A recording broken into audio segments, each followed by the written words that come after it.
Merci de nous rejoindre sur Esaü TV. Bonsoir et bienvenue à tous dans cette édition d'information dont voici le sommaire. À quelques jours de la rentrée scolaire et déjà les difficultés économiques qu'affronte le Bénin se ressentent déjà sur les points de vente de fournitures scolaires dans la ville de Cotonou. Les secrétaires généraux de confédération et centrales syndicales lancent un appel à l'endroit du gouvernement afin que les problèmes qui sont en attente et qui concernent les enseignants de la maternelle, du primaire et du secondaire soient pris en compte avant le démarrage de l'année scolaire 2017-2018. Une fois donné naissance, il faut prendre soin de soi pour rapidement reprendre le dessus et retrouver une santé optimale. Nous faisons un survol des précautions à prendre pour éviter le problème dans le postpartum. Papa. Oui, ma fille. Tu sais, je t'ai dit qu'après mon bac, je veux devenir journaliste reporter d'images, non? Papa, tu penses m'inscrire où? Esaü. Esaü, papa. Waouh! Maman, maintenant que j'ai eu le bac, je veux faire les finances et trésors. Tu comptes m'inscrire où? Esaü, mon fils. Esaü? Oui, maman! Papa, Oui. tu sais qu'après mon bac, je veux être diplomate, non? Et tu comptes m'inscrire dans quelle université? Mais Esaü, naturellement. Esaü? À Esaü, vous êtes bien formé dans les filières comme administration du travail et de la sécurité sociale, administration générale et territoriale, administration des impôts, gestion des marchés publics, planification et développement local, droit et sciences politiques, sciences économiques et de gestion. Esaü, c'est aussi sa télé numérique Esaü TV et son journal L'Informateur. Esaü, c'est à Bedjromede, 3e rue après le carrefour 16 ampoules allant à Jericho. Numéro de téléphone 98 98 14 00 96 80 55 11 90 93 65 21. Esaü, l'excellence a un nom. À nouveau, bonsoir. Bientôt la rentrée scolaire dans nos lycées et collèges au Bénin. Pour l'occasion, des stands gagnés de fournitures scolaires sont déjà installés de part et d'autre sur la plupart des grands carrefours de Cotonou, prêts à recevoir les parents d'élèves. Mais l'affluence n'est pas encore au rendez-vous. Reportage. Des lots de tissus, kaki, de sacs, de cahiers, livres et autres articles au programme dans les lycées, collèges et autres établissements d'enseignement sont de plus en plus visibles sur les places, dans les boutiques et autres espaces à Cotonou et dans les autres villes au Bénin. Sur les étagères des hangars, des jeunes hommes et jeunes dames vendent et les clients, tuteurs ou parents d'élèves achètent. D'ailleurs, nous sommes à you know, sabo kwa mwana lady to wan. You know that numblo pre no emi. You know la we madai. Emi le ko boa. Alo no se fe yo abon ndo emi aka kwa la bi okwe. Bona lady to. Tantôt on a des clients qui viennent demander les prix et s'en vont. Certains qui payent les produits comme ça se doit effectivement. Ça. Bon, il y a certains clients qui viennent et qui nous, est-ce que je vais dire, fait perdre le temps, mais qui n'achètent pas et s'en vont. Ils viennent demander les prix. On les sait également. D'abord, il y a les clients qui ne sont pas encore bien fixés sur la date du démarrage de la rentrée. Et ils sont un peu hésitants. Ils sont en train aussi de parler un peu de la crise qui secoue un peu la ville. Actuellement, ils ont dit qu'il n'y a pas l'argent. Actuellement, on ne vend même pas sur le stand. Depuis le matin jusqu'à présent, on vient de vendre pour 500. Les clients, quand ils viennent, ils demandent seulement le prix, ils disent qu'ils n'ont pas encore l'argent et qu'ils ne savent même pas la date où la rentrée aura lieu. Et ils demandent seulement les prix. Grande opportunité d'affaires pour les commerçants, cette activité de vente de fournitures scolaires leur permet d'arrondir leur chiffre d'affaires pendant cette période de fin de grandes vacances. Les clients qui ne veulent pas se faire surprendre font déjà l'effort de s'approvisionner en fournitures scolaires malgré les difficultés financières du moment. On le prépare tel que vous voyez. Vous savez que dans le pays, rien ne va plus comme avant, mais on essaie, comme la rentrée est encore programmée dans un délai vraiment court, nous sommes en train de nous précipiter pour que le temps ne nous surprend pas. On est comme ça. Vous aussi, vous savez actuellement la situation financière du pays. Cotonou revêt déjà les couleurs de la rentrée des classes et les vendeurs des fournitures scolaires espèrent liquider une bonne partie de leur stock. Les centrales et confédérations invitent le gouvernement du président Patrice Talon pour des assises devant statuer sur les problèmes fondamentaux du secteur de l'éducation au Bénin.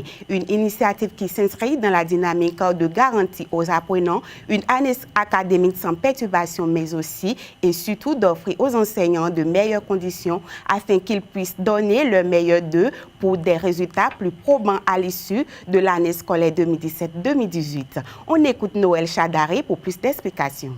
Notre souhait, c'est d'avoir une année scolaire bien, une année scolaire où il n'y a pas d'accroc, de grève et tout, une rentrée aussi qui se passe bien. Donc on a demandé au gouvernement de tout simplement régler les problèmes qui sont en instance. Parce qu'il y a des engagements qui ont été pris vis-à-vis des travailleurs du secteur de l'éducation et qui n'ont pas été respectés. Donc je vais citer entre autres problèmes que nous avons, les statuts particuliers des personnels de l'enseignement maternel, primaire, secondaire. Il faut les appliquer, il faut prendre les arrêtés d'application qui permettront, n'est-ce pas, de bénéficier des avantages qui sont liés à ces statuts particuliers. Donc, depuis l'arrivée du gouvernement du président Talon, rien n'a été fait. Avec le président Yahi, la question des 25% avait été réglée dans ce statut, mais il y a d'autres aspects qu'il faut régler en prenant les arrêtés d'application. Les enseignants tiennent à cela et sont déjà vraiment tous mobilisés pour dire qu'il faut aller dans cette direction, sinon il va y avoir problème. Il y a les statuts particuliers, les arrêtés d'application qu'il faut prendre, mais il y a aussi les actes administratifs. Les actes administratifs qui sont liés à la carrière, n'est-ce pas, des enseignants, les actes de reversement, les actes de reclassement plutôt, de promotion, d'avancement. Ça, c'est important parce que ce sont des textes qu'on devait prendre depuis longtemps, qu'on ne prend pas et qui font que des enseignants, par exemple, je prends les camarades, les collègues de 2008, ils sont scotchés à B1-1, A1-1, B1-1 et C1-1 depuis. Ce qui n'est pas normal. Ils gagnent le salaire de 2008 en 2017. Il faut faire l'effort de sortir, de ne pas faire paraître les actes. L'apparition des actes, n'est-ce pas, la prise des arrêtés d'application pour les statuts particuliers, le statut particulier des enseignants de la maternelle, du primaire et du secondaire. Et aussi, il faut payer les salaires aux contractuels qui sont entrés dans la fonction publique, ceux de 2017. Depuis qu'ils sont là, ils n'ont pas encore touché un seul copec. Il y a aussi, n'est-ce pas, la dépolitisation. Parce que nous surveillons, nous apprenons que des députés, des gens sont en train de faire des listes pour faire nommer des personnes qui n'ont pas le profil. Il faut dépolitiser l'administration scolaire. Nous allons veiller au grain. Bientôt, les examens nationaux en licence et master au Bénin. En effet, les candidats mettent les bouchées doubles pour affronter les épreuves. Comment se préparent-ils? Élément de réponse. Par rapport à l'examen national, je ne pourrais pas dire que je suis prête à 100% parce que je ne sais pas encore les épreuves qui m'attendent. Mais je me dis qu'ils vont sûrement nous donner quelque chose qui sera à notre hauteur. Donc, on va essayer de donner ce qu'on peut afin de pouvoir réussir et de nous en sortir. Ce qui est sûr, ce sera des choses qui seront à notre hauteur parce qu'on a fait une formation depuis la première, troisième année. Donc, si la formation elle est solide, c'est sûr qu'on pourra nous s'en sortir. Pour des gens qui viennent de finir une licence en journalisme, on ne peut pas dire qu'ils vont donner des choses criardes pour qu'on ne puisse pas s'en sortir. Nous souhaitons alors bonne chance. On fait des TD dans les diverses matières qu'on aura composées. Et je pense que aujourd'hui, c'est notre dernier jour, donc on est là, on attend. On a autour 6 matières, mais regroupées en 3. Donc on aura une épreuve de tronc commun, une épreuve de pratique professionnelle et une épreuve de spécialité. Par la grâce de Dieu, je suis prête. Au début, on avait eu un peu d'hésitation parce qu'on ne connaissait pas les matières. Mais avec l'encadrement qu'on a eu, avec les matières qu'on a eu à faire, aujourd'hui, on peut dire qu'on est prêt à affronter les épreuves, même si on ne connaît pas les matières. Prendre soin de son organisme après accouchement est un acte important et nécessaire chez les femmes. Plusieurs méthodes aussi traditionnelles que conventionnelles existent et s'offrent à ces dernières. Ces traitements proposés par la médecine traditionnelle et moderne jouent chacun leur rôle dans le corps de la future mère pour son bien-être. Reportage. Divers changements s'opèrent dans l'organisme de la femme après accouchement. Ces dernières font face à plusieurs désagréments qui sont dus à la phase prénatale. Les professionnels de la médecine moderne ou traditionnelle proposent des traitements aux nouvelles mères pour pallier aux difficultés et dysfonctionnements observés après accouchement.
Certes, la médecine moderne évolue, mais celle traditionnelle dispose également des éléments que la nouvelle maman peut utiliser, tels que la concoction faite à base des racines et plusieurs écorces, le bain de siège à l'eau chaude, bandage du ventre communément appelé attaché du pain, massage avec certaines huiles et beurre. Et force est aussi de constater que nombreuses sont ces femmes qui ont une préférence particulière pour ces soins africains qui auraient un effet bénéfique non négligeable pour la santé de la femme. L'eau chaude que nos anciennes femmes utilisent, ce n'est pas mal parce que dans l'eau chaude aussi peut tuer les microbes, peut raffermir la muqueuse vaginale. Donc nous ne pouvons pas refuser cela. Les infusions aussi, les plantes que nos bonnes femmes du marché ont l'habitude de vendre pour pouvoir, après l'accouchement, utiliser pour ces femmes accouchées, nous ne pouvons pas aussi refuser en tant que tel, parce que ça fait aussi du bien, ça fait du bien. On n'a jamais vu l'effet secondaire de ces méthodes traditionnelles en ce qui concerne la toilette vaginale. On n'a jamais eu de dégâts. Nous avons aussi pour nos accouchés, il y a des accouchés émancipés, je vais dire des accouchés modernes, si vous voulez, qui exigent même à ce qu'on leur fasse la méthode moderne. C'est-à-dire, il n'y a même pas grand-chose. Après l'accouchement, il faut presser des antiseptiques que l'on doit utiliser pour la toilette vaginale. Il est important de préciser qu'une bonne alimentation est nécessaire et importante pour la santé maternelle que pour celle du nouveau-né. Le poulet est un mets très préféré dans le monde entier. Un tour dans les marchés et poissonneries nous a permis de constater que les populations ont le choix entre les poulets congelés et bicyclettes. Mais lequel est conseillé pour l'organisme humain? Alfred Akakbo, docteur nutritionniste, nous en parle. C'est de voir un peu comment ces deux poulets ont vu le jour, ont évolué et qu'est-ce qu'on peut retrouver dans leur chair. Le poulet congelé ou poulet contrôlé, suivi de toutes pièces pour avoir la masse de chair qui est attendue. Ouais, c'est la recherche de la masse de chair attendue dans ces poulets. ces poulets ne sont pas parfois non alimentés par des hormones, mais les antibiotiques, à coup sûr, obligatoirement, sont en milieu beaucoup plus propre, on peut dire, où ils ne rencontreront pas forcément les microbes. Mais au plat, quand ça vient dans le plat, ce sont des poulets pratiquement qui n'ont pas de goût et qu'il faut beaucoup assaisonner pour lui redonner le goût. Ce sont des poulets sans saveur. Et tout cela, il faut l'accompagner des saveurs que nous voudrions pour que ces poulets prennent la forme d'un aliment que nous aurions souhaité dans les plats. Naturellement, ces poulets reviennent moins chers. Et s'il faut consommer moins cher et consommer la quantité, ce sont ces poulets qui s'offrent à ces critères du consommateur. Le poulet bicyclette, c'est le poulet qui a vu le jour et qui a survécu aux intempéries, et qui a survécu aux prédateurs ou bien aux catastrophes de la nature. Ce poulet, naturellement, n'est pas autant engorgé d'eau et n'a pas reçu d'antibiotiques de façon classique. Son antibiotique est naturel. Action, humour, tout ceci est au rendez-vous dans ce nouveau film, La Cour de Bazar, la Cour de Bazar. Bazar, toi laissez-nous 5 secondes, moi, déshabille-toi tout. Je sors pour aller faire, mais toi tu mélanges tout sur la même cour. Ceci n'est rien d'autre que le retour sur la scène de Oncle Bazar avec son ciné-club OB Productions. Et cette fois-ci en version DVD. Je vous dis bien en version DVD. Procurez-vous de ce nouveau DVD de Oncle Bazar dans tous les discothèques, les pharmacies, les supermarchés, même à la poste du Bénin au prix habituel de 1000 francs CFA et vous aurez de quoi vous distraire.